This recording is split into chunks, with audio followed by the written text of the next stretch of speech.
Dear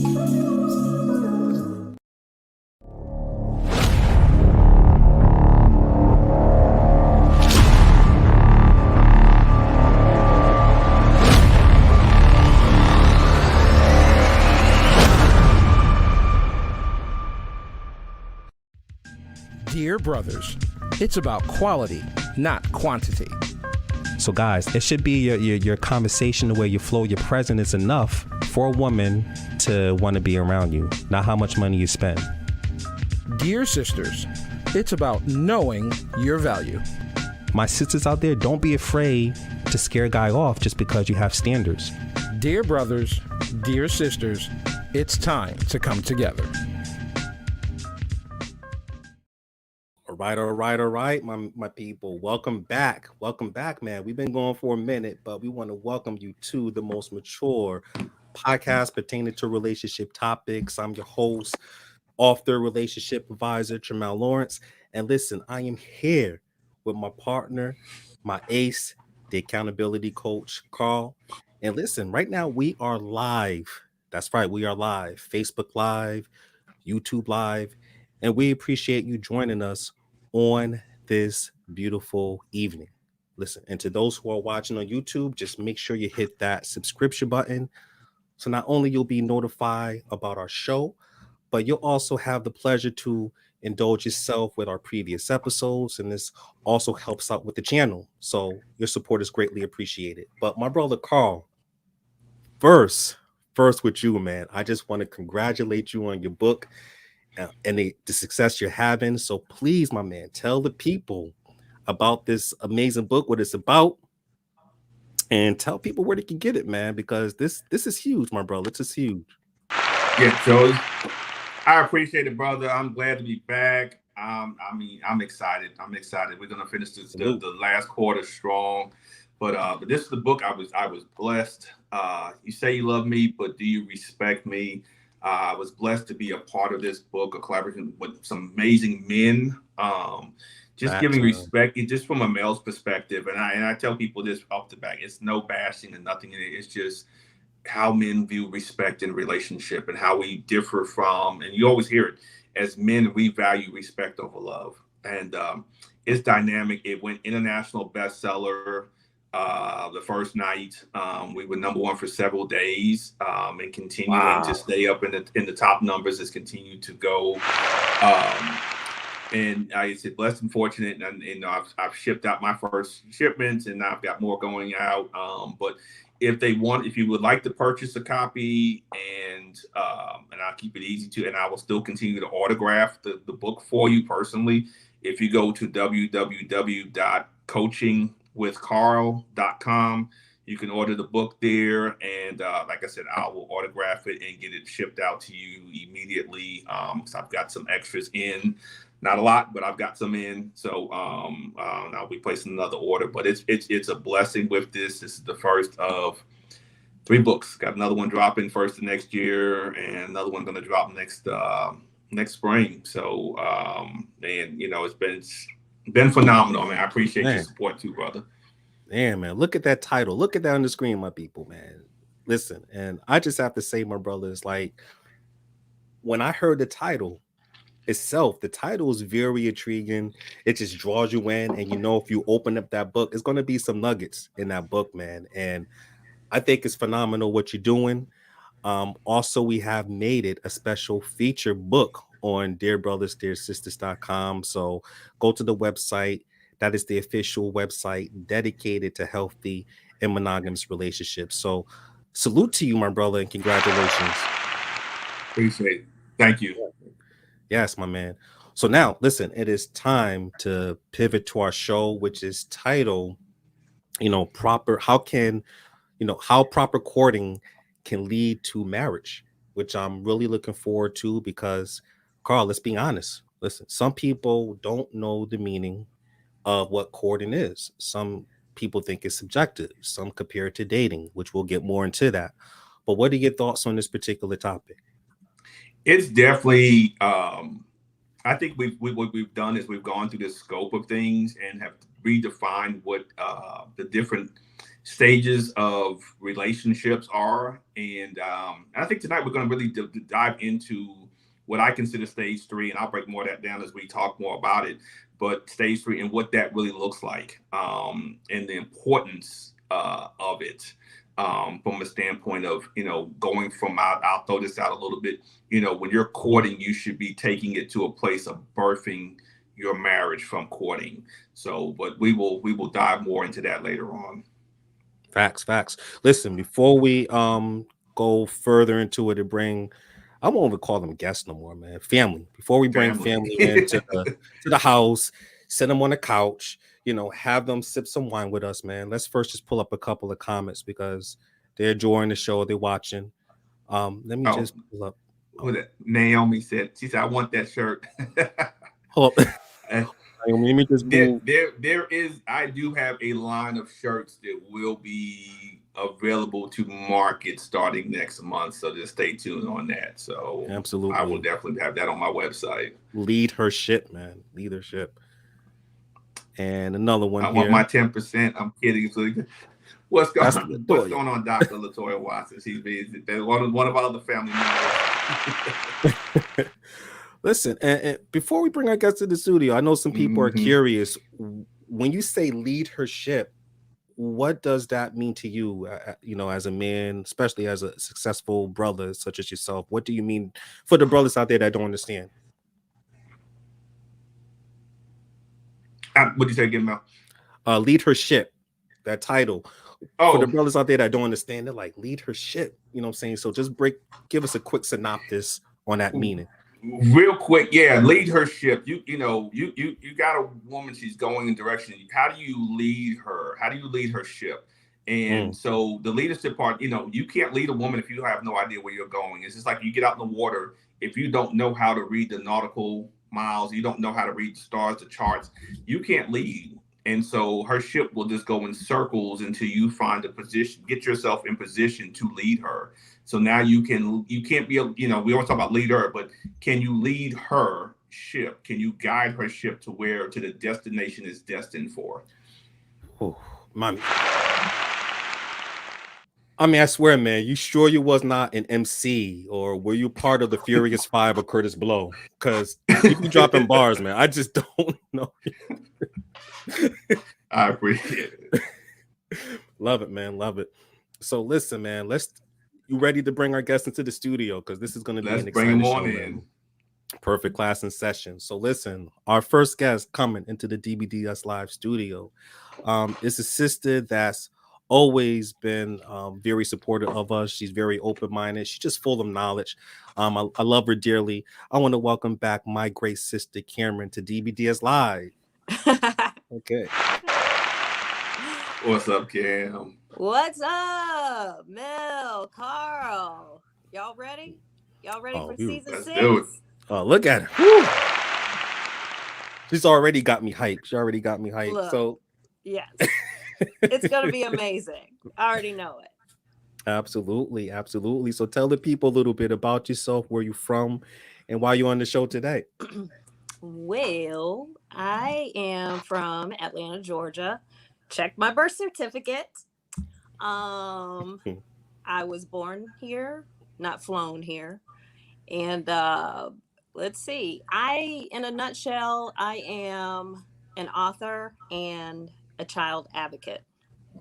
So, I'm on the show today because I am part of the DBDS family. This is my 3rd season on the show. So, I'm very excited because I've got some big thoughts big thoughts for the group. Man, and you notice though, the 3rd season that just flew right by. It just goes to show you that time really flies, and for you just to be a part of the family, that truly means a lot, and we greatly appreciate you. Really, well, thank you. I love being here. Really, absolutely. I do. You all are the only reasons why I'm on social media. Oh, man. We're And next, coming into the DBDS Live studio, man, this brother is here, not for the barbecue wings or anything. I mean, we having this cookout. This is family, this is family. But my brother right here, man, he is a great example of a mentor, a father, a husband. And I want to also welcome him back, my brother Floyd, to the DBDS Live studio. Thank you, man. Thank you. Definitely a pleasure to see when our new cameras will be in the show. I lit up like a Christmas tree. You know, I mean, I think this is a really good panel right here, and I'm definitely excited to to talk about this topic. It's very important. Absolutely. Oh yeah, you fit this mold perfectly, man. So tell the people a little bit about yourself, where you're from, and why you're on the show today. Well, my name is Floyd Gentle. I'm from California. I reside with my beautiful wife. Actually, we just made September 18th was a year that we've been married, and I'm just blessed to be able to have her in my life. We have a beautiful son that we're helping, that I'm helping to raise, an incredible kid, and I just believe in marriage. I believe in marriage, regardless of what's going on and what social media is saying about it. Um, it's good if you do it the right way. So I'm just here to share some nuggets as well, get some nuggets for myself that I could apply to my own relationship and my wife and my family. Love it, man. That's And awesome. I love exactly what you said, Floyd. First off, congratulations to the anniversary. That's Absolutely. amazing. Thank you. And Congrats. yeah, absolutely. And secondly, I love what you just stated about marriage. See, it's not the institution of marriage that is Mhm. troublesome. I think it's the people you choose to marry, and I think part of this episode that we're going to talk about, which is very important, is about courtship conversations. We're going to dive deep into that because a lot of people these days cannot tell the difference, right? And I think that, if you know this will save you a broken heart. We can't predict anything in life, but it's going to slim your chances even more, right? Mhm. So the first subtopic that we're going to touch on, and I'm excited, man, because this is going to be a dope show, that we're going to touch on is the characteristics of courting and the difference between courting and dating. So this is a great segue to lean into, right? So before we provide you with our thoughts on this topic, let me first read the definition of courting. And this is from the Urban Dictionary book, right? So it states here that courting is the experience of developing a deep relationship with someone with a view to seeing if marriage is right for the couple without the complexity of sexual intimacy, being part of that relationship, enabling to find out everything about each other, developing unconditional love and trust without rushing, the keyword rushing, things to decide if this really is the person you want to spend the rest of your life with, right? I think that definition hit it head on. That's just my personal opinion. But in this generation, so many people are substituting courting as seeing multiple people. Maybe they think it's just hooking up. And this leads to me, like when this occurs, this may lead to a failed relationship when someone is seriously looking for a serious commitment. And we have, with these definitions and terms, that matters, and the way you move and how you operate. So Cameron, since this happens so much in this day and age, what is your perspective about this topic? And do you think that the definition of courting, gets muddled in today's society as to why people cannot tell the difference between courting and dating? Yes, definitely. Because even as I was reading that definition, courting for me, in from my perspective, is more serious than dating. Okay. And that's just, how with my upbringing. If the word courting if that came into the picture, into the mix, then marriage was the next thing, the next logical step. But again, that was based on how I was raised and the terms and definitions used within my family dynamic. But definitely, I do believe, and I've always felt this way about the word dating, because even when, post divorce and I was out, dating.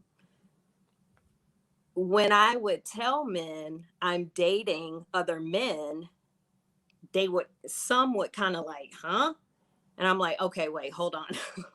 What's your definition of dating? Because for me, it's literally going out on dates. Okay. It is not sleeping with anyone. So there in that, I learned early on that, okay, we've got to have a conversation about what terms mean what to you, so that when we are conversating with each other, we're on the same page in terms of understanding where each other is coming from. And I don't think a lot of people do that today. I mean, you can see that online with women, they'll say, I'm dating him, but in their mind, they're thinking, I'm in an exclusive monogamous relationship with him, but that's not where that sounds he muddly is. the way you just stated. It's confusing. Right. But then my next question is, have you asked him? Have you all had that conversation? Is this exclusive? Are you seeing someone else or multiple people? But nobody wants to really have that conversation. They just much rather kick the can down the road and get hurt and then play the victim role. But facts. You kind of had control over that. So what are we doing here? Yeah, great question. Great question. I mean, I see exactly where you're coming from. Before I just piggyback what you stated, I just want to give a shout out to Felicia, Letitia, Lovely T, Tracy, Jason Jones, Mark, Malinine, Mark, TB. Listen, if I mispronounce some of y'all names, I apologize. But listen, I want to thank you for joining the conversation. But as you stated, Cameron, I see where you're coming from. In fact, one of our sisters in the group made a post based on those who are seeking a serious commitment. And I quote, and this is what she stated. She said, at a certain age, I believe it's necessary to do your research on anyone you choose to become serious with. She said, I'm not talking about just a social media check. I'm talking about a criminal background checks, marriage, divorce checks, credit checks, business property ownership checks, and so forth. And she says she knows it's tedious, but she said that 5 to 15 minute Google search, could save you days, months, and even years of heartache, end quote.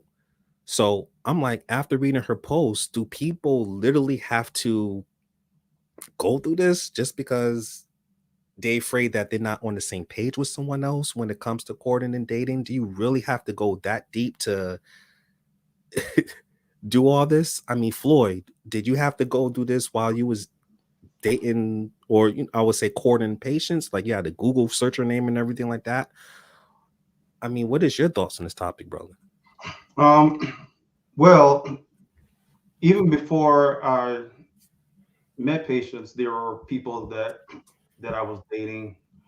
But what I found was that a lot of things that I was getting from them wasn't what I really was looking for.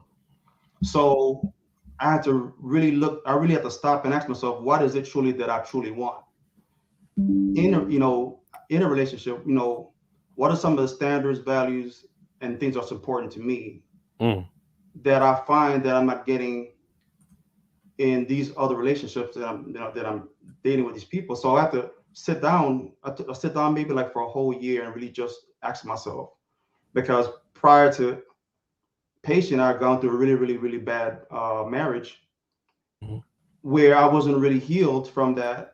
And so I had to really sit down and ask myself, even before I start to date somebody, am I even healthy enough to date? Because even in the process of me dating someone, if I'm not healed from certain traumas from the past relationships or marriage or whatever, how can I truly see what this other person is truly able to give me? So with patience, I was at a place where I was healed enough, and even if you're not 100% healed, but are you healed enough to be able to recognize someone that's good for you when they appear? Because I think a lot of times that person that you're looking for all along may be right there, but if you're not ready for them, you won't even see it. So with Patience, when I met her, I was healthy enough to say, okay, I've taken time to ask myself some questions. Because what happened was, to be honest with you, I was at home and I was sitting down there and I was having a conversation. Well, what is it about me? What is it that I need to do to find this person? And because of my faith, I literally heard God say, Floyd, you are not what you're looking for in a person. Do you have those same things to give that person? Okay. Because a lot of times what happens is we're saying we want this person to be this way, this way, this way, this way, this way. But if we're honest and look at ourselves, are we then, if we get those things from those people, are we in a place to give those things back to them? And so I had to stop myself and say, okay, yeah, I believe I'm a good man. Yes, I believe I'm this, all that. But I had to take a long look in the mirror and ask myself, are you really ready to even date? And then are you even ready to even get married? So like I said, when I met Patience, I was healthy enough to recognize a blessing that was in front of me. Because if you're not healthy enough, you could turn that blessing into a curse. Man. And brother, that's fire. We were already starting the premiere showing some fiery notes. No, I mean, I have to say patient, no pun intended, was patience, with you. And just you going through that process, that self-reflection and self-evaluation portion, you have to ask yourself these questions. You have to really, truly look deep down, ask yourself, what is it that you want? And then see what is it that you're looking for, Right. And I'm glad, man. I appreciate your transparency. In fact, man, one of our people watching. From Naomi, she said, that Floyd, thank you for your transparency. Absolutely. Yeah, appreciate that, brother. Thank you. So my brother Carl, man, I mean, before I come to you, man, so many, and I'm going to lay this question out to you, my man, but honestly, some of us are not taught how to court. I mean, I'm just going to keep it real. Some of our brothers, I know you're watching, brothers. Hey, you come in my inbox, it's like BB guns firing at the battleship. It's not going to hurt. But some of your brothers are not taught how to court properly, and may not be your issue, your fault when you was young. But these are things you can learn by experience. And some sisters never experience a mature man who knows how to court, because some of them may not be carrying themselves in a manner to attract those particular men. So my question to you, Carl, is how do we teach our fellow brothers how to court, and to our sisters who want a serious relationship, which will lead them to marriage, how can they tell when a man is courting them versus a man that's trying to date them, or a man that's just trying to hook up with them? If you could drop some nuggets. So first, part of that, I appreciate Cam and Floyd. You're definitely with your responses.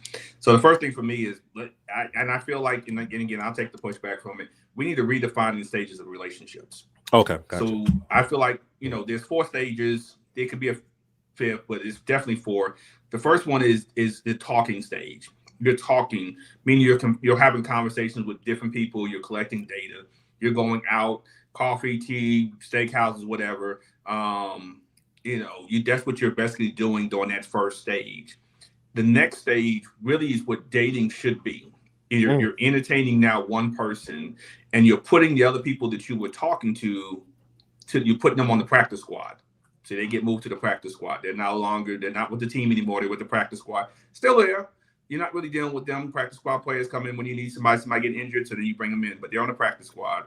Facts. We take 3, which we're talking about now, the courting stage. So now that I've gone out on dates with you, we've had conversations. I'm still collecting data during the dating stage with you. Now we're courting. Now I'm looking to see during the courting stage, do you have the potential to be my spouse? Okay.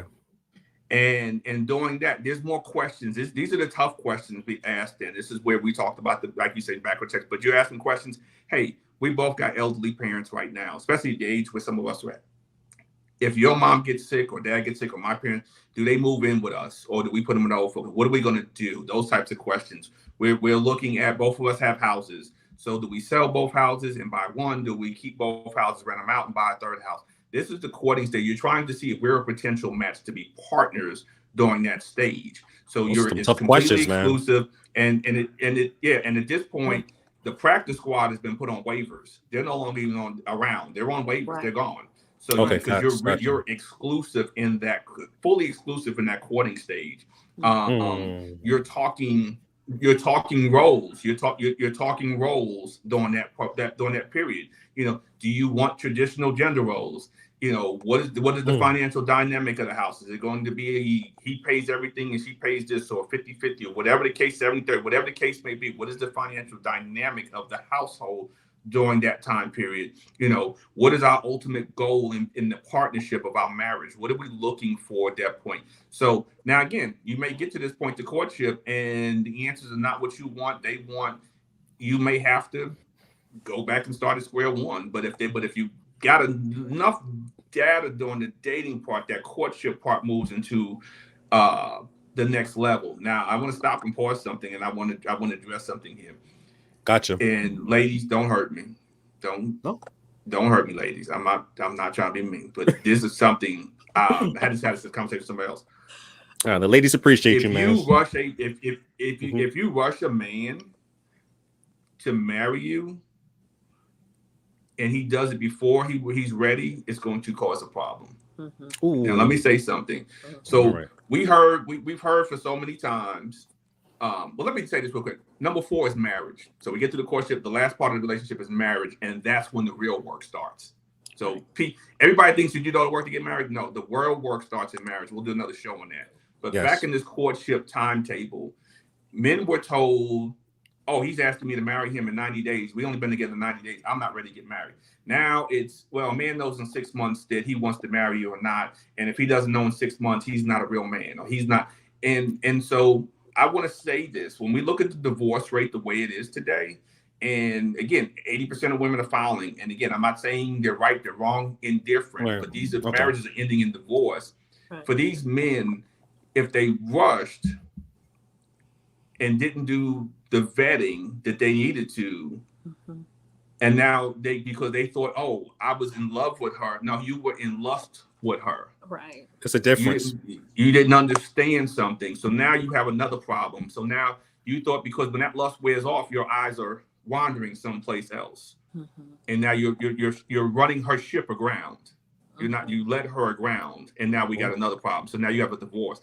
But if he's taking too long, you may miss out on your blessing, ending the relationship early because you feel like, oh, he should have asked me by now. Right. If you want a man to lead your ship, women, let that man, as long as he's not stringing you along, he's having a conversation about marriage and you're progressing that direction, let him take the time that he needs. Yes, I know people who knew each other for 2 weeks, got married, they're still married 30 years later. I know people who dated for 6 years and they got divorced 1 year after they got married. Right. Oh, let that man take his time, because would you rather him take his time and get it right, or take his time and y'all facing hell? See, and then you're ready to run. And after you said, well, God told me to marry him, and then God told me to divorce him. I always keep saying, which one are you lying on? Which one was it? So we need to stop rushing into situations. I just really want to bring the courtship part. Courtship can take time. It may take 6 to 9 months after dating. You may date for 3 or 4 months, and then you move into courtship. That's a whole nother 6 to 9 months. It may take time. You may not get married for 2 or 3 years, but get it right. Let him get it right. Because again, I'm telling men, vet better. We got to stop making mistakes as men and stop going for the poison, the big button, the smile. We got to stop making those mistakes. We got to stop thinking, oh, because she looks like she's going to be a good mother or make a pretty baby, I'm going to marry her. We got to stop looking at, oh, well, she can hold me down for a minute, so I'm going to marry her. We as men have to step up and stop making these mistakes. And so, ladies, let us do that. Because if you have a man that you say, I can't trust in the lead, I can't trust in the protect, why are you with him to begin with? Right. If you have a man that's not giving you the things that you need, I ain't talking about him paying your bills while you're dating. That is your responsibility. You should have been doing. Yes. You were doing before I came. You need to continue doing it until we underneath one household. Right. I'll end with this. Again, let that man take the time to make sure he's ready. Not playing games. I'm talking about, but he's ready to lead your ship, steer you correctly into the destiny that your marriage is supposed to be. Whew. Okay, my man.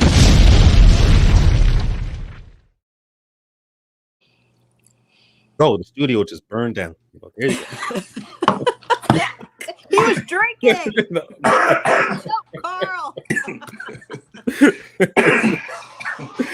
My bad, brother.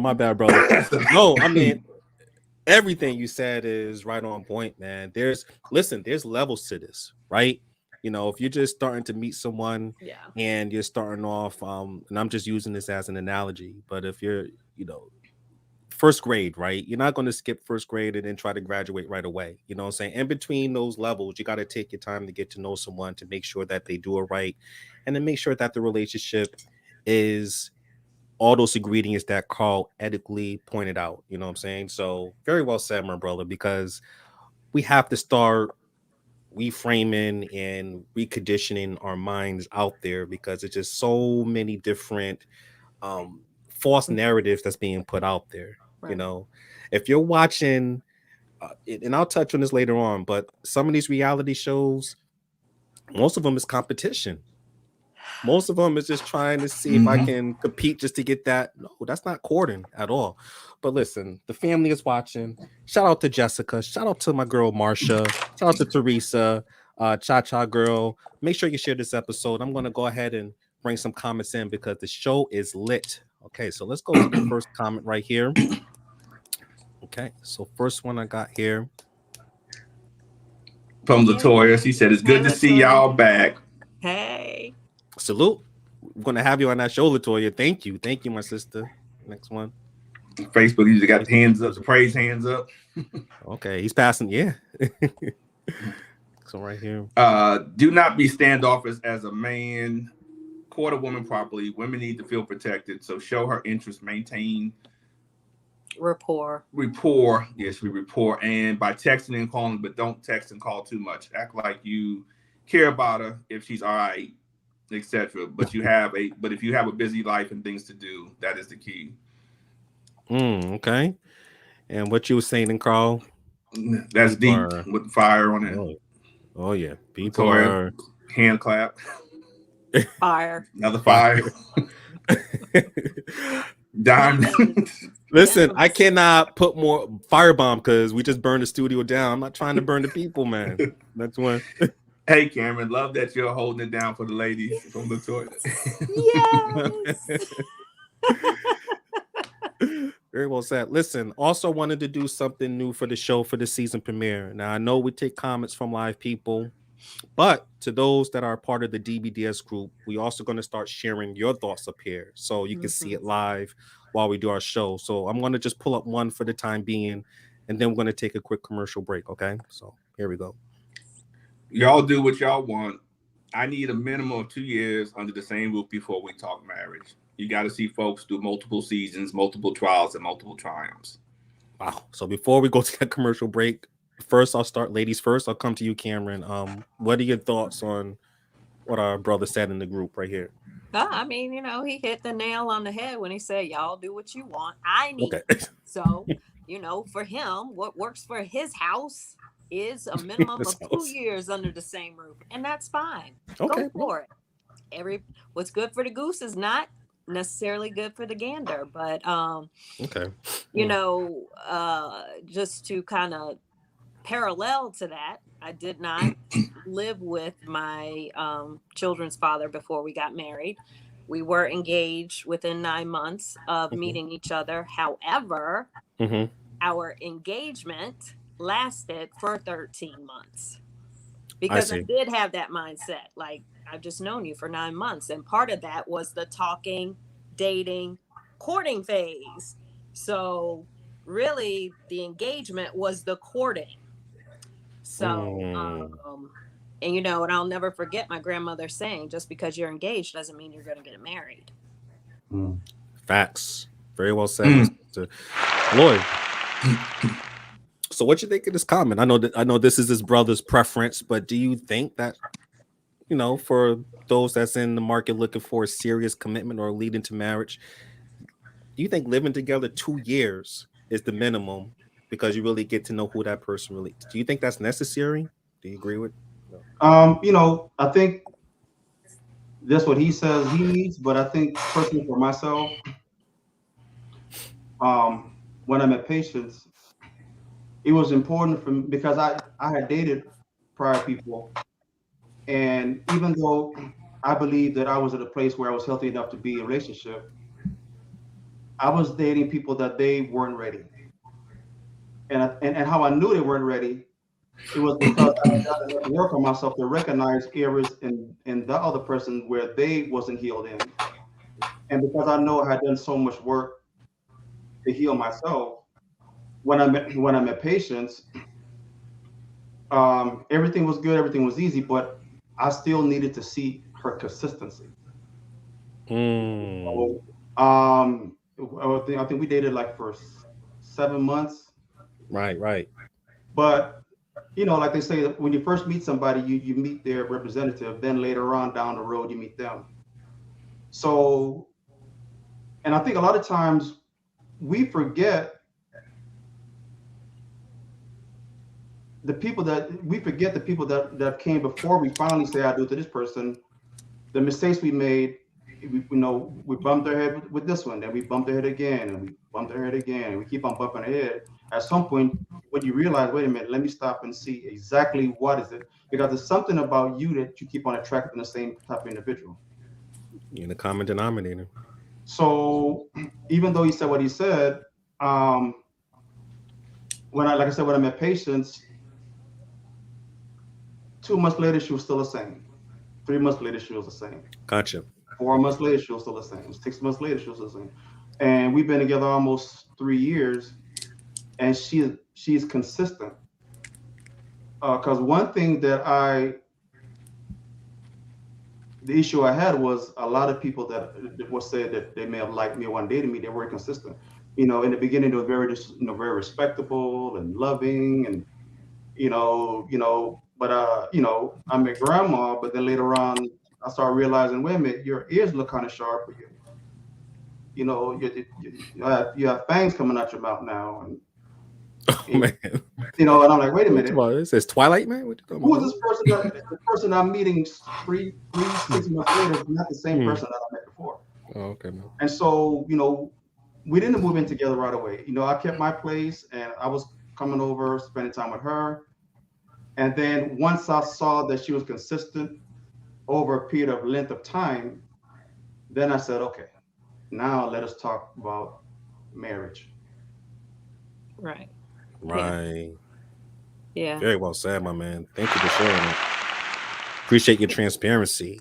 And Carl, man, I mean, do you think this is a necessary thing to do in order to really truly know who this person is? Because listen, let's face it, all of us know, and this is my perspective, that having somebody to play that position to spend the rest of your life with is like one of the most important decisions you make in your life, right?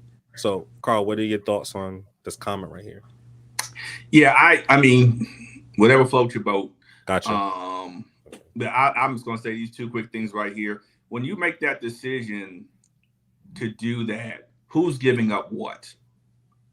So to move in together, somebody's giving up a house or an apartment, or somebody's moving in somewhere. So, and I always tell men, do not move in with a woman, even if you get married.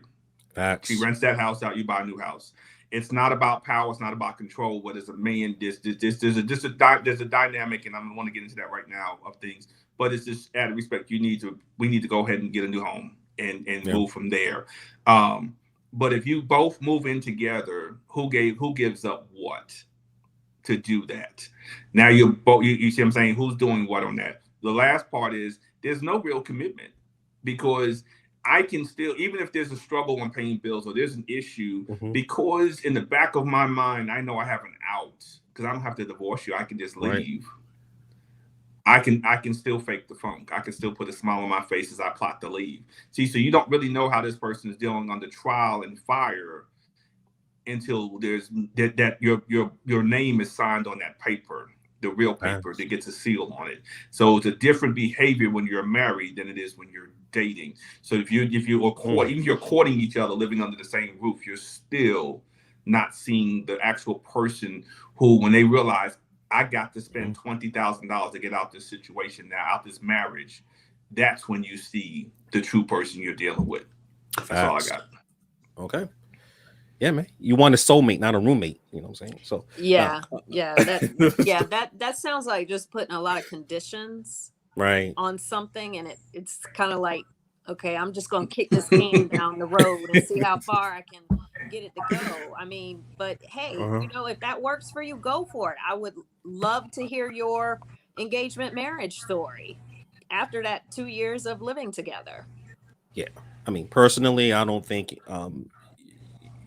you don't need to shack up with somebody for 2 years to really know if this person is going to spend, you're going to be with this person for the rest of your life. There's other ways that you can get to know that person without taking it to that level. You know what I'm saying? So thank you for that, for the comment from the DBDS group. So right now we're going to take a quick commercial break and continue this conversation. We are talking about this again, and thank you all for tuning in, but the proper way of courting in today's age. This is DBDS Live. Sit tight.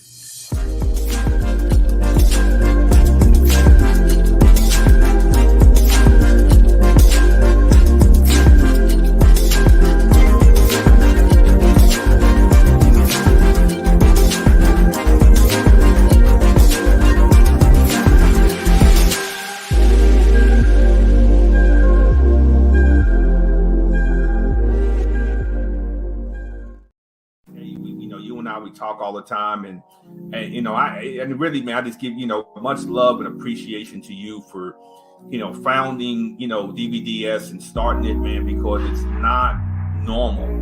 There's so much banter back and forth, and just like you and I talked about earlier, before we got on, who's going to raise the white flag first? Hey, that's beautiful. Hi, I'm so excited. This is my first queen takeover. Usually I'm in with the fellas, but I'm excited today. So once again, I want to thank this amazing panel and much love to the DBDS family. Mel, take it away.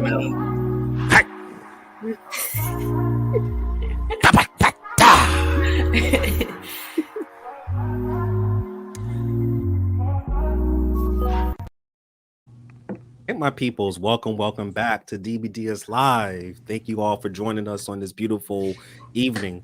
I'm here with my DBDS sister moderator Cameron, my DBDS brother Floyd, and my DBDS brother Carl, the accountability coach, aka author. And listen, we've been talking about how proper courting can lead to marriage. And our next subtopic that we're going to touch on, which can guide our people in the right direction, that's if you're looking for a serious relationship, is courting conversations. Now, I know some people thinking like, is this a made-up term like struggle love and all this other stuff? No, this is a positive term that I love, courting conversations, right? So before I pull up this banner, so that way if you guys just join us, you know what we're talking about here. I just have to say that, and I'm not a huge fan of reality TV shows, but one of my favorite reality TV show that I am watching right now, my wife and I, is called Love is Blind, right? And it's where single men and women are looking for a serious commitment in which they get engaged all before they meet each other in person. Like they literally don't know how they look.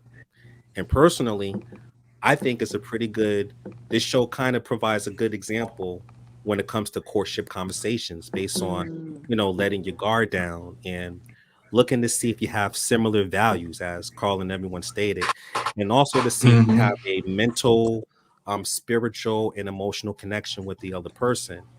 And that's very important to find your natural counterpart. I mean, these people are literally placed in a pod without seeing each other. You can't leave with your wallet. You're not spending no money. You can't be sexually intimate with that person because you guys have not met each other, but you're building it off a courtship conversation to see if this is someone that you can get engaged with and marry and be with for the rest of your life. So, Floyd, I'm going to come to you first, man. I mean, how would you describe courtship conversation and give some brothers some tips out there? Like, how deep can you get and be open and vulnerable? I think you mentioned something about. Well, I'm gonna go back to really asking yourself: Are you, once you decide that you want to court this person, like Carl said, you're still getting know, you're still collecting information. Yeah, yeah. But I think in a courting stage, that's when you begin to understand, you begin to see what this person's value at. Do you guys have the same faith? Do you guys look at finances the same way? Mm. What's his understanding about finances? What is her understanding about finances? What's her faith? What's your faith? And like Carl said, the conversation got to be like, for instance, well, like when I met Patience, she had a son. Mm-hmm.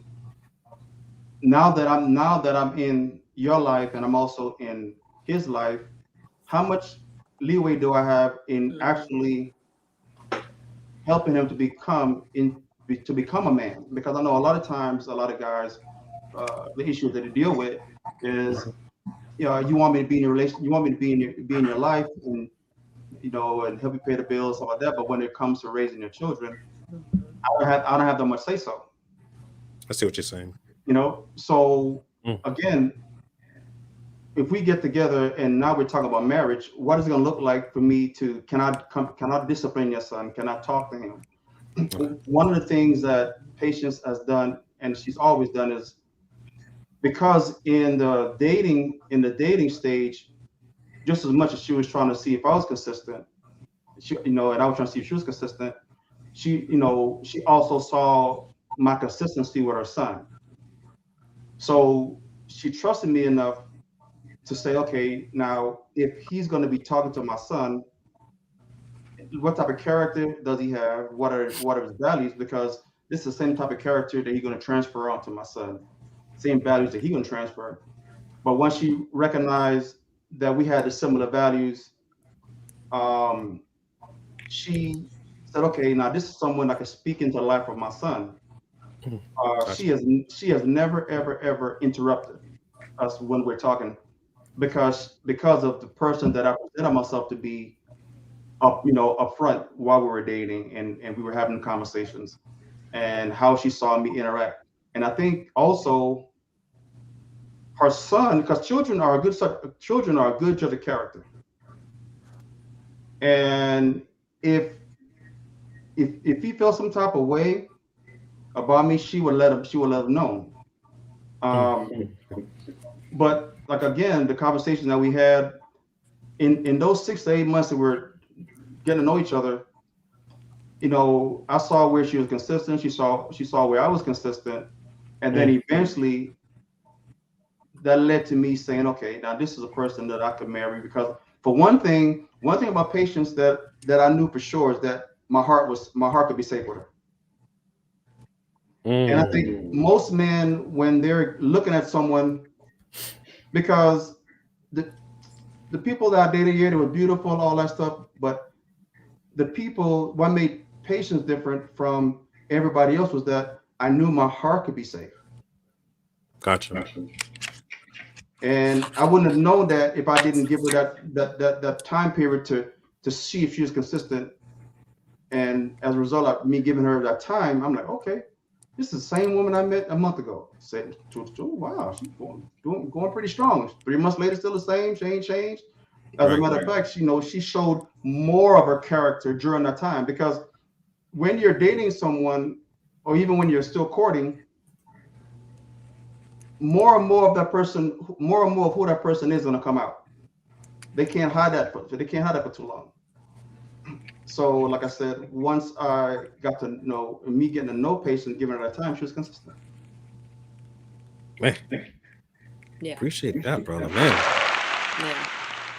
I like that word you stated, consistent, right? I mean, that's very important. And you're right. I mean, a zebra will show a stripe sooner or later, you know, to those that are looking for a serious commitment and don't know if this man or this woman is have this full representative, you know. But because it was one of our people in our group that post that, you know, she been with this man for like at least 12 13 years, but she stated that he always been that representative to 12 and 13 years. And you know, I think there's always some red flags that you have to be mindful of, you know, and not let her linger on and so forth.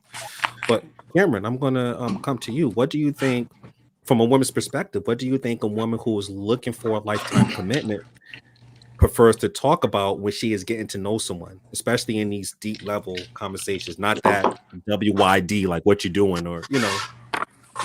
No. So first I want to say, I hope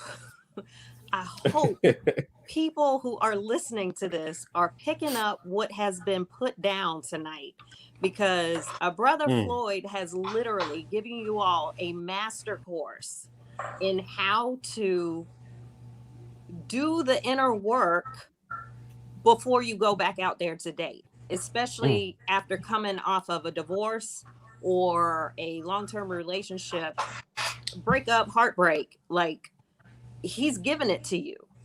And basically all Patience was doing was reflecting who he was or who he is. So it's very obvious. It makes perfect sense that they would be together. Because, I mean, he said he felt safe with her. He knew his heart was safe. That is huge.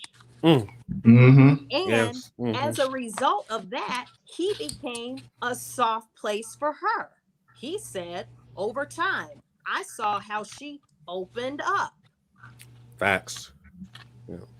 It makes sense. But at the end of the day, you have to know before you step one foot out that door, what do you want? Because what you want becomes your standard. And that becomes the filter with which you see through. So if anything you see doesn't match that, you won't even give it a second thought. Because you know what you want. You're not out here throwing darts, hoping something's going to stick to the wall. Facts. Now, back to the question at hand.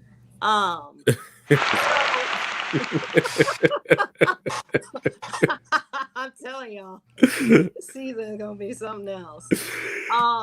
So kind of to piggyback onto that, I know who I am. When I step out the door, I know I am a wife. I may not have a ring on my finger, but I am a wife. And because I know I am a wife, I move through life differently. I don't move like a single woman, because marriage is what I want. So, you know, you hear this, oh, I'm dating with purpose. I don't even have to announce that. Yeah, that's loose. That's being used too loosely now these days. I don't have to announce it. and quite frankly, no one who approaches me is wasting my time, because Facts. I am a wife. Man. I carry myself differently.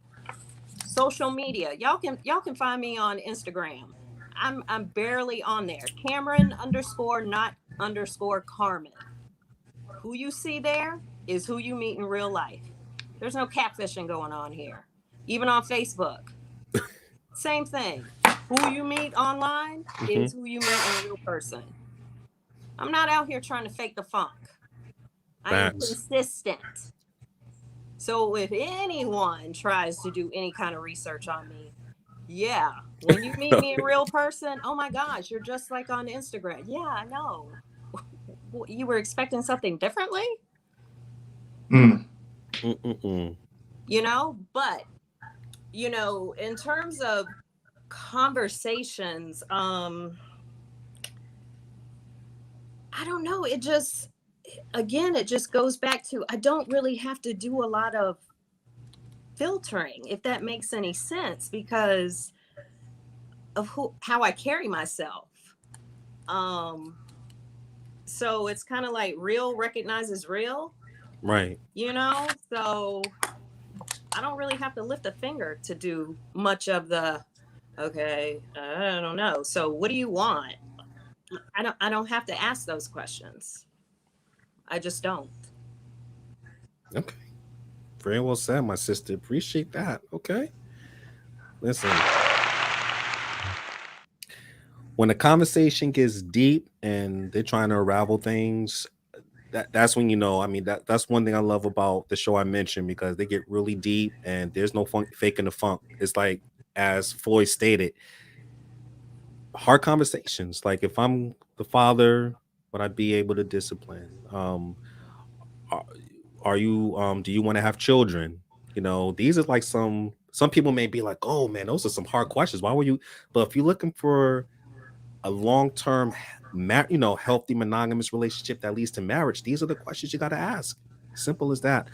Carl, man, I'm gonna come to you, man. These are some great points that our sister Cameron and my brother Floyd's making. But what other aspects you want to share to the group and to the show pertaining to this topic? I'm gonna get in trouble. Okay. So I'm gonna piggyback on Cam's dating with a purpose. And see, some of y'all out here, you dating with a purpose to get free meals. Some of y'all out here dating with a purpose to get your bills paid. Some of y'all out here dating with a purpose to get your back blown out. Oh, some of y'all out here dating for a purpose to get a dog. So define your date with a purpose before you say you're dating with a purpose. Okay. Gotcha. So moving forward to the question. So I'm gonna make it real easy. I'm gonna throw some questions out, and it's just these are questions we were talking about should be asked during the courting stage. Okay. So here's questions. Are you open to constant marriage counseling throughout the marriage, even when things are good? What are your sexual needs, your preferences, your desires, your demands for it? Is it daily, weekly, monthly? Daily or weekly. We ain't going to monthly. Anything else is uncivilized. What is your spirituality? Where are we at? We have the same faith. We share the same faith. What is your relationship with your family, your parents? What are their beliefs on divorce? All these different things, so you know what you're walking into. Do you remember? See, when you're courting now, go back. Do you remember my favorite song? Do you remember my favorite color? Do you remember my favorite food? When did you know you first fell in love with me? When you first loved me? What is one thing you don't like about me? Wow, that's a good question. Yeah. How well do you think we communicate on a scale of 1 to 10? What is one thing you look forward to in the future with us? Have I ever made you feel uneasy? And are you able to be vulnerable with me? That's just a few questions I just thought off the top of my head while we were talking with now. And I have one more question I want to add to that. Yeah. So those are the type of questions you're asking in courtship. That courtship phase, because you're really trying to check all the boxes to see if this is going to be your star player. This is going to be your partner. This is going to be your life partner. This is going to be the person that you build for until you go to the grave. What are their stances? Oh, I got another one too. Are we willing to pray war in prayer for our marriage? Let me put it that way. Are we going to pray together so we can make this marriage work? So these are the things that you have to understand, because as somebody who was married and divorced, I always say I come from a family of long marriages. My parents just celebrated 55 years. My sister just celebrated 33 years the other day. My grandparents married 59 years. All these stuff. I come from longevity. And so even though I got 20 years in, that was great. Fine, it wasn't long enough.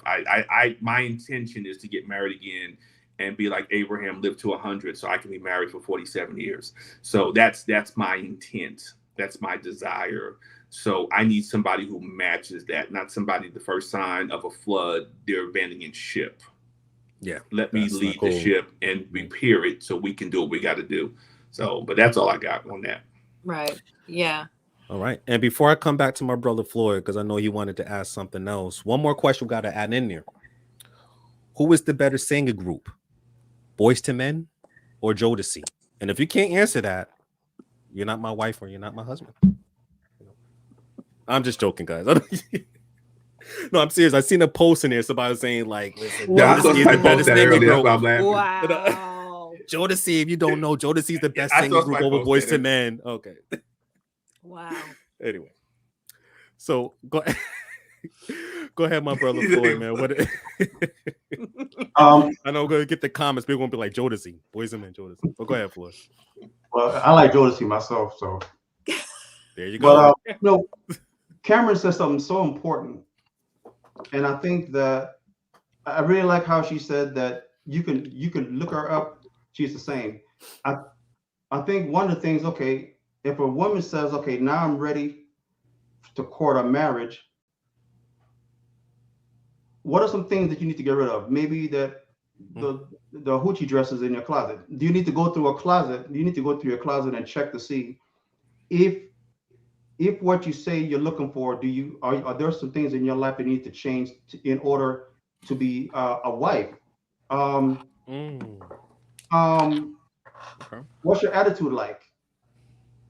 You know, are you someone that's argumentative? Is that an area where you need to get help in? Because there might be some trauma. Okay. Can you be a place where a man could come and be at peace? Or you know, I think you have to ask yourself these questions, because if you say that you're ready for a marriage, have a list of things that you believe that a man would need, not what your girlfriend says a man needs. You know, if you want to know what a man needs, ask a man. You know, these are the things that are important to a man. If you ask your girlfriend, she's not going to give you an honest list of things that's important. Okay. You know, once you get that list, yeah, okay, check. Okay, you need to change this, need to change that. But there's a couple of dresses in the closet. I need to donate to Goodwill. There's some stuff on my Facebook that's, you know, that if my potential husband go there and look and see, he may not want to marry me after all that. You know, there's some booty shots, shower shots on your Facebook account. But then you say you're looking for a good man. Right. Facts. Yeah. You know, the guys, hey, you know, do you have some trust issues? If you say you're looking for a good woman, are you on your phone looking at porn? Ooh, shots fired. You know, because whatever you see is being done, whatever you're seeing is being done in that on that film. When you get married, you're gonna expect your wife to conduct herself the same way as what you see here. So coming out of the gate, you're already gonna fail. You know, because both of you guys say that you're ready to be a wife or a husband, but in actuality, if you do inventory, are you really ready? Right. So let me put this question back out to you, Floyd, and then I'll go around. I mean, I already know what you guys are going to state, but do you think that even though you do the inventory and it's not who you think it is, like that's somebody you cannot marry, do you think by them getting married to you will change who they are? Like, I'll change once we get married. Like, so many people make that mistake, and I'll come to you first, Floyd. Why do you think that's a no? Because a lot of people. No, because first of all, I can make no one change. Okay.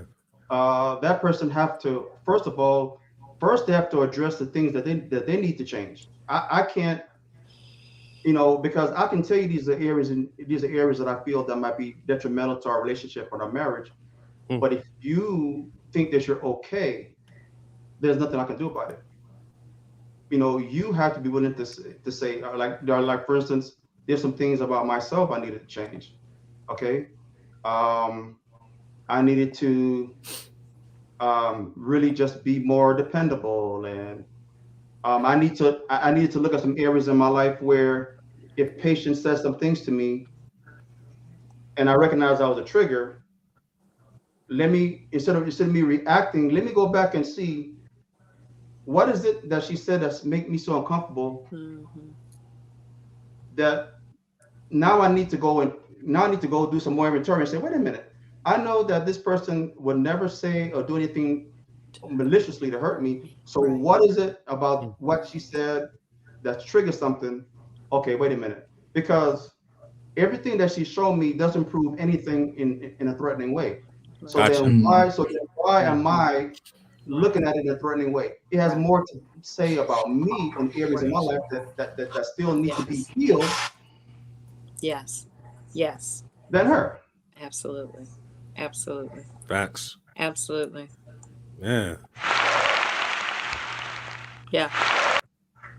Very well said. I mean, a lot of people, and I thank you for sharing that, Floyd, because I've seen Yes. so many people that just jump right in, and they was like, the guy or the woman was stating like, I'll change. You know, once we get married, all this will change, and now it became worse, and then they get divorced. Absolutely. It Absolutely. happens. You know. Before we go to our last commercial break, I'm going to pull up one more. And I just want to, one more little DBDS post and want to get your thoughts on it. So let's go here. Marriage in America has turned into the new hustle. It's not about building family anymore. It's about me, and what I can get in divorce. That's a hard comment. But hey, we're here for the hard conversations. Carl, what's your thought on that comment? This part of that I agree with. I always tell people I am not anti-divorce. I'm pro-marriage. Okay. Which is different how I respond, because I always hear a lot of people say, "Oh, I tried everything," and then you ask them what they did, and they're like, "Well, nothing. We didn't go to marriage counseling. We didn't do this. We didn't do that. We didn't. We just quit." Because I always tell people this: if we have faith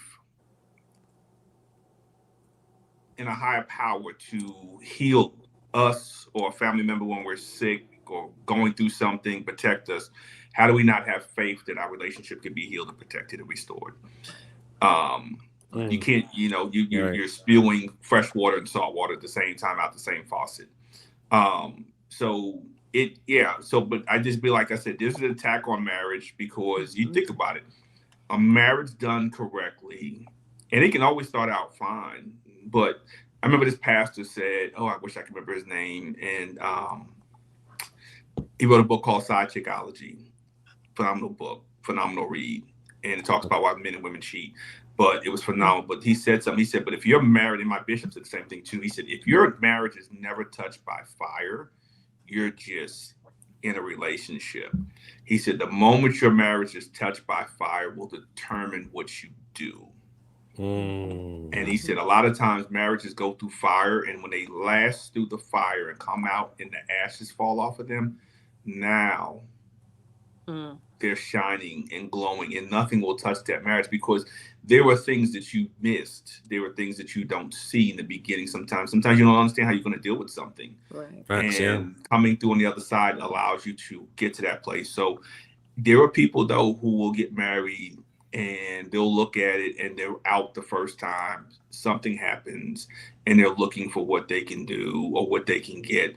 And I'll end it with this. If you have any inkling of being selfish, you need to stay single. Right. Wow. Okay. That's it. Yeah. Any part of you is selfish in a relationship, I don't care what it is, you need to go stay single. Go move into the Golden Girls retreat and get you a doggy. I mean, I'm serious. Just go stay single. If you're a man, just go back in your mama's basement and get your kid. I mean, just. Facts. Wow. Facts. Yeah. Cameron, what do you think about this comment? I mean, do you partially agree with this? I mean, no, I mean, that's not my belief, but okay. That's obviously the belief of a lot of people. I've never seen marriage that way. I do believe that there is a narrative being pushed out there Facts. that supports this, supports comments like this. And all it does is just feeds on the fears that people already have, particularly people who, and I'm not knocking it, but people who have come from, single parent homes. Honestly, that has nothing to do with it. Like, so Facts. what? Yeah. I've seen a lot of people in successful marriages, no divorces, and they came from single parent homes. Facts. So let's just get that out of the way, okay? Seriously, like I'm really getting tired of hearing it. And it's like, once you stay ready in whatever your belief system is, you don't have to get ready. So the whole thing about, oh yeah, once I get married, I won't do, blah, blah. I know. No, it's a joke. Because I heard something yesterday that was earth-shattering for me. A man spoke out of his mouth that his first attempt at monogamy was marriage. Wow. And it ended in divorce. Whew. Because he cheated. He said, I broke the covenant of marriage. But also, marriage was my first attempt at monogamy. So just like I walk around, I am a wife. He can see how I move in my home, in my work, with my friends, with my family. It's all consistent. It all makes sense. I can be monogamous because that's what a wife is. She's monogamous. And the belief is that her husband is monogamous too. But he's monogamous before we walk down the aisle. Marriage isn't like the training field, the practice. No, that's the Super Bowl. We're in the Super Bowl now. Facts. Like I'm y'all. I'm telling you, we getting it together this season. We're getting engagements in the DBDS group. We're getting marriages in the DBDS group because we are changing this mindset. We're calling BS on this stuff right here. I'm telling y'all, It's time. Like, we got to stop talking about the same thing over and over again and wondering why we're not getting anything different. And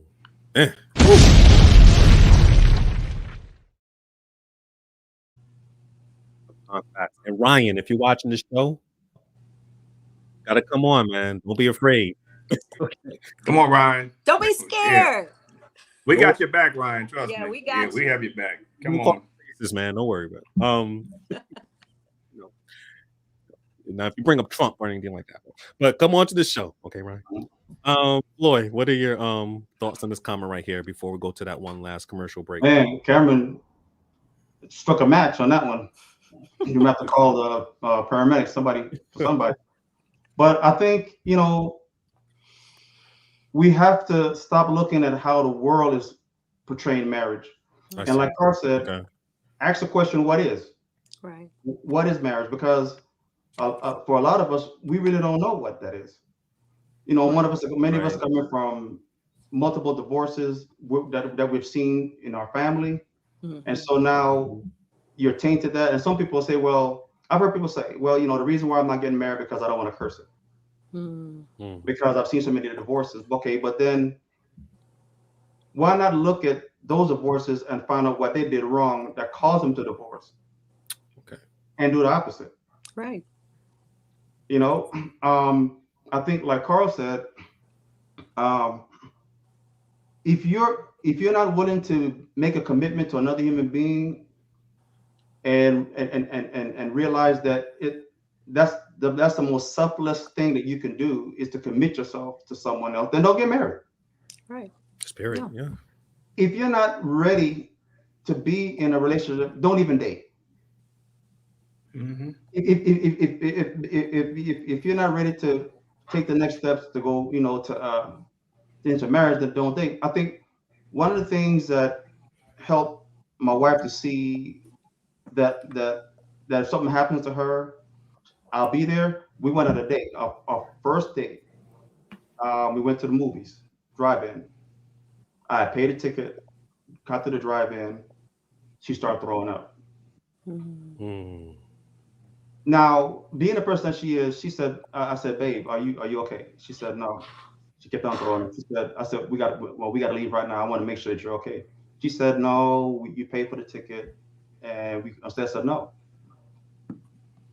Just because I wasn't thinking about myself, I was more concerned about her welfare. That was one of the steps that she felt, well, wait a minute. He's more concerned about my welfare than watching a movie. And then one of the things she said, and several stops we had to make because she kept on throwing up. But I made sure she got home. She felt safe in knowing that this man is not selfish. That if he's willing to do this for me like this, well then, what else could happen? What else will happen that I know that I could trust him? Mm-hmm. Wow. So like Cameron said, we've got to stop making these excuses, and because the only way that we're going to do this thing right is to talk about the real dirt. Yeah. Stop putting on the Maybelline and the and all that stuff. Tear all that stuff off, and say I need healing. I need to go. No, I'm not ready to date. I'm not ready for marriage. I need to go to therapy. I need to talk about the fact that I'm so mad that my dad didn't give me the red wagon when I was 8. I'm so mad that I didn't get the doll when I was 6. I want to give the best version of myself to my wife that I can. And if that means that I'm constantly checking myself, if it means reading books, studying, learning, because she deserves the best version of me. Absolutely. And a selfish person will not inspire to give the other person the best version of themselves. They'll only be thinking about, well, I don't need to change that. I'm good. Right. Well, the evidence in the relationship proves that there's something need to change. That's huge. Go ahead, my brother Carl. I just want to think back because Cam said something, and Floyd, about people not, they see things and why not they want to do something different. For me, the biggest thing is most people don't want to do what's different because of fear and accountability. Okay. They have to go against the grain. It's just that simple. So it's the fear of, I got to do so much work to make this work. It's just easy for me to cop out and just say, well, you know what? I don't want to do what everybody, everybody else got divorced, so I'm going to end up divorced. And it's an easy way out. But I don't want to do the work to make this better. When do you put your foot down and say, I'm going to break these generational cycles? I'm done. I'm going to go back to my ancestors' roots and I'm going to dig that crap up and get it out my family bloodline. When do you decide to do that? When do you decide to say, well, my kids will figure it out, and then your kids go through the same thing? When do you decide to say, you know what, I'm blessed? How are you blessed when you continue to operate and follow the same mess that your family went through?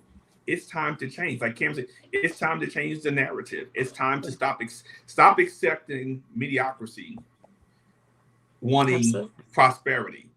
Yeah. If all you view is negativity, you'll never see positivity. It's just that simple. It's time to shift your views.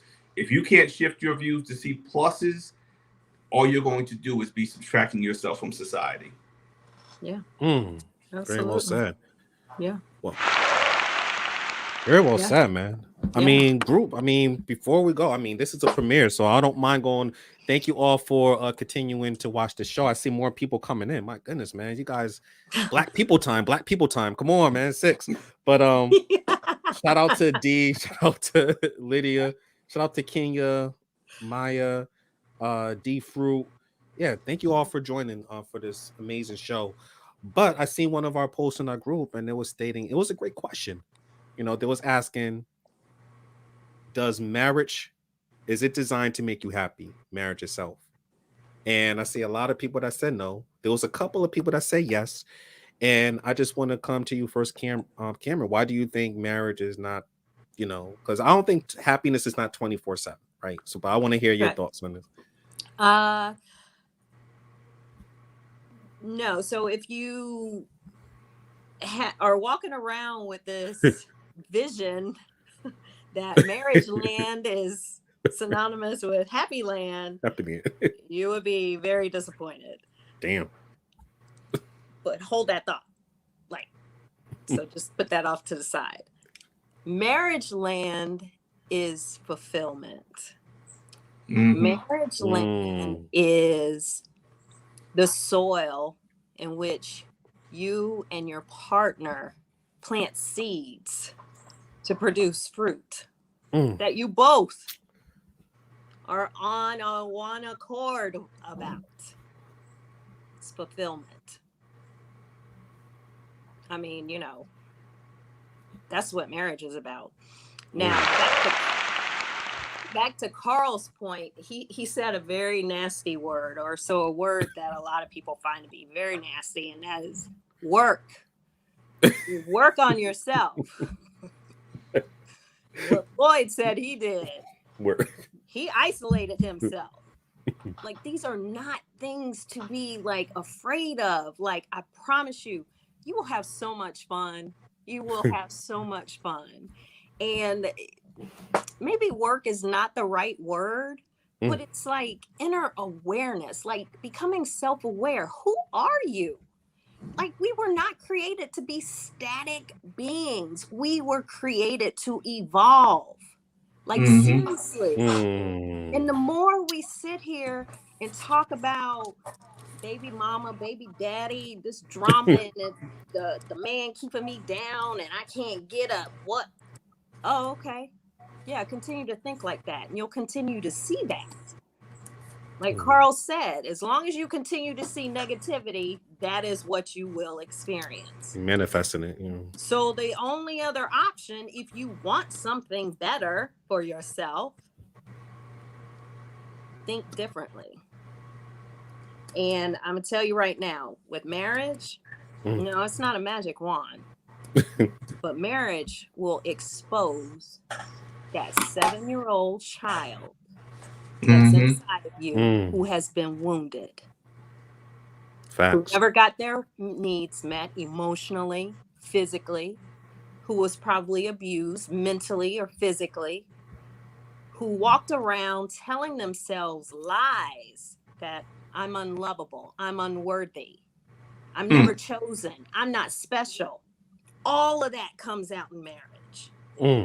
And why people bulk and why they bolt is because now they feel like they're trapped with one person. But you're not trapped.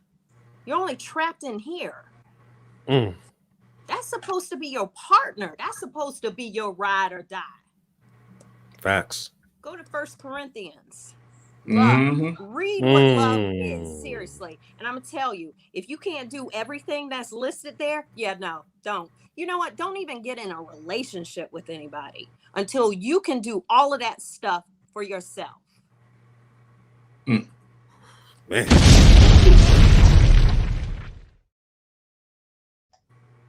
I'm tired. Is it obvious? I have zero capacity now for it. Anything. No, it has to change. You're right. Seriously. People have, you just got to get sick and tired of being sick and tired. Well, I'm sick and tired of hearing it. Okay, you're a victim. Go have fun with that. Man. It's not how you were created. If you believe in God and you were created in his image, God is love. So what image were you created in? You were created in the image of love. Some of y'all walking around like you don't even love yourself, let alone somebody else. Facts. Yeah, when I seen that post, Carl and Floyd, I'm like, man, marriage, it was just a yes or no. Does marriage supposed to make you happy?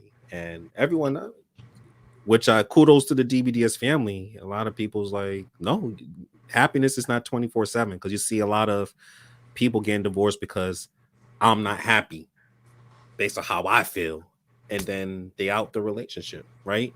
And to me, I mean, this is my opinion, my perspective, but I just believe that, and we're not saying to stay with someone that's consistently physically abused, like really trauma. That's not what we're referring to, right? But for me, a traditional woman is one that puts the family first before herself. Is when the man put himself first before himself. The marriage, they put the marriage first before anything, right? That's my perspective. And I feel a lot of people just going off this Philly. One day I'm not feeling you, Carl. And one day I'm just not feeling you, Floyd. So I just want to get a divorce because I'm not happy. Like I'm having a bad day. So, I mean, I just really want you guys to understand that perspective, right? But yes, man, we're going to go ahead and take one last commercial break because we can go to 2 hours. And when we come back, we're going to do our Jerry Springer moment. This is DBDS Live. We'll be right back.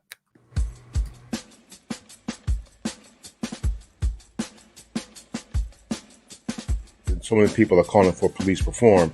And so because they're calling for police reform, they may not understand that there are many organizations who are already responding. And I feel like you have to really get to know people, see if they share the same core values as you before you get involved with them. I want to ask a question as to how we got to this place right here, where mask wearing, where COVID-19, where public health is all politicized. I really want you all to think about this. How do we get to this particular point?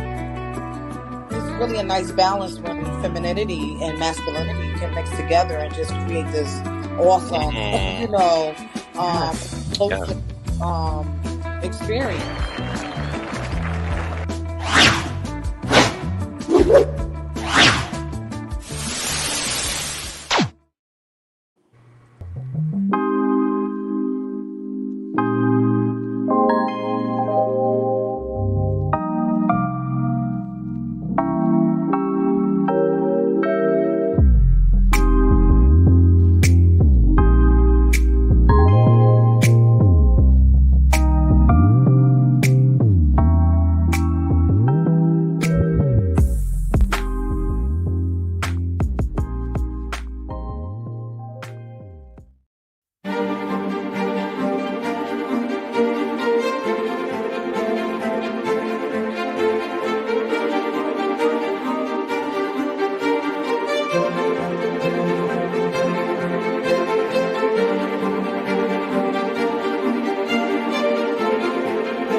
Right, welcome back to DBDS Live, man. I'm here with my DBDS brother Floyd, my DBDS sister moderator Cameron, and my brother, my partner, Carl, the accountability coach. And we've been talking about how proper courting could lead to marriage.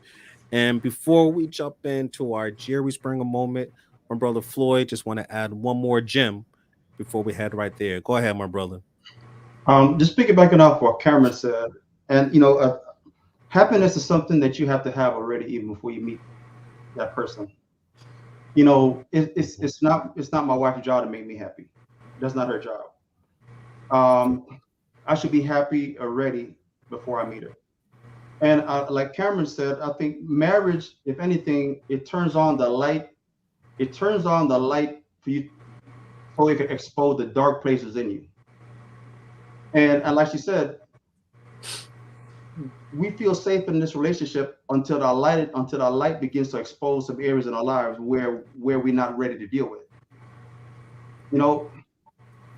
Even after you've done the work and say you're married, you have years and years of things that still have not been fully uprooted. So even if you do the work and the therapy and some things come up, now marriage may very well expose the rest of the stuff that you didn't deal with in therapy. Okay, so like if your mate does something to you and it may cause you to react a certain way, that's a wound that's not healed. We know that if you get cut, if you touch any area that's been wounded and hurt, if it's truly healed, anyone can touch that spot and you won't say ouch. In a marriage, there might be some places where you still want to say ouch at, because marriage is to help you to become better, not for yourself, but for your other mate. Any area in my life and like Carl said, if you have a relationship with God is always going to check you. He's always going to check you. He's going to say, okay, there's some areas where you still need to grow in. These some areas where you still need healing in. So, like even in my relationship with patients, I'm constantly asking myself, what areas of my life do I need to improve in? I can't get so comfortable in my marriage or my relationship to think that there's still some areas that I still don't need to grow in or get improvement in. If I want our relationship, our marriage to be the very best, then I have to constantly continue to grow in every area. But I can't be afraid of those areas that when the light comes in, I can't be afraid to be exposed, because God is only allowing those things to be exposed so I can truly be the best version of myself for my wife and my son that I could be. Man, very well said, man. And thank you for sharing that, man. Sharing that gem, man. So listen, man, this was such an awesome show. Right now, we're about to approach the Jerry Springer moment, which is something that we share, summarize the show. But I feel like this conversation was much needed in today's, especially in today's climate when it comes to dating, and everyone is looking for more of a serious, healthy relationship that leads to marriage. So if you enjoy this episode, you can also catch us on the Pure Moment Network, which is available on a Roku device. And guess what? Now is on Amazon. So you can go to Amazon Stick, type in Pure Moment Network, then type in DBDS Live so you can catch all our episodes. And not just that, you can also check us on Spotify, YouTube, which some of y'all are watching on, Radio Public, Anchor, Google Podcasts, and so many other areas if you enjoy. Also, if you're watching on YouTube, please hit that subscription button because it helps our channel. And that's just another way of showing your love and support, and we greatly appreciate it. But now it's time to pivot to our Jerry Springer moment. And the first one that I'm coming to is my sister Cameron. And I'd just like to hear you. What is your Jerry Springer moment? Oh, you're muted. My Jerry Springer moment for this evening is, I know I was kind of, I might have been hard tonight, but I promise y'all it's all set with love, because I got some huge intentions for us for this season. I'm claiming engagements. I'm claiming marriages, because we are all worth being in a relationship, in a marriage, where not only is our partner our safe place, but we're a safe place for them. And we're both reflecting that for each other, so that there won't be a need for anybody outside of that to come in and fill a gap, because we're filling the gaps for each other. Ooh, very well said. Thank you, my sister. And next, I'm coming to my brother Floyd. What are your final thoughts for today's show? I think this is just a great show. I really like what Cameron said. I think that we have to change the narrative of what relationship truly means, what marriage truly means. I think we have to really begin to go back to the drawing board and really go back to the basics. What are some things that, like Carl said, what were some things that our forefathers did that they were able to be married 35 and 40 years, 50 years, again, also deal with the facts. If there's areas in your life that you really need to heal, really do the honest work and heal yourself. Because you truly, if you truly want to be married, you truly want to bring the best version of yourself to that person.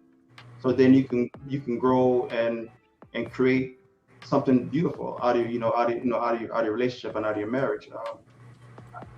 I believe in it, and I'm gonna fight for it, along with all my brothers and my sisters on this panel. So I believe in marriage. I believe in love and healthy relationship. Facts. Love it, man. Thank you so much for your final thoughts. And Carl, man, what an engaging show, man. As always, the premiere show we hit it right out the park, man. What are your final thoughts for today's show? First, I appreciate my sister Cameron, brother Floyd. You guys, absolutely phenomenal job as usual. It's just, I'm excited for what this season's going to be. Just my last comments, really, on courtship. Do not rush. Vet. Take your time. Be sure, this is a relationship that you want. You want to be committed to the rest of life with this person. Ask the tough questions. Stop listening to the negative environment and surround yourself with positive things. If all you hear is divorce, divorce, divorce, you're going to end up divorced. Be willing to uproot the dead things in your bloodline so that you can birth your marriage with this person that you end up courting. And please, for the sake of God, stop saying grandma stayed because she didn't have no money and grandpa had families everywhere. Y'all, for real, grow the hell up. I'm done. Oh man. Yes. Very well said, my brother. And let the choir say amen. Amen. Amen. Oh my goodness. And listen, y'all, before I provide you with my final thoughts, listen, I'm going to put my brother, up here. Make sure you go to my brother, Carl, man, www.coachingwithcarl.com. Make sure you get a copy of that amazing book that just came out. I'll put it right here on the screen. You say you love me, but do you respect me? I love that title, man. So engaging. So make sure, please get your copy today. I know it's going to be a phenomenal book, right? All right. Appreciate it. So my final thoughts for today's show is, listen, take your time and pay attention to how that particular person treats you. Don't be afraid to hide from those deep conversations. So that way you can establish an emotional, mental, spiritual connection to see if this person is truly compatible with you. Make sure that you're working on yourself first. If you're the type of person that is selfish, as everyone stated, then you should not be thinking about marriage. That should be the furthest thing from your mind, right? So make sure you get yourself in order if that's the kind of relationship that you desire. And also surround yourself with great people that are in marriages, that have touched the fire, that have been through the ups and downs, that can give you those gems and those great conversations as well. Because now it's time to reframe. It's time to recondition your mind, okay? So once again, I want to thank this amazing panel and much love to the DBDS family. Let's go, man. Take it away, Mel.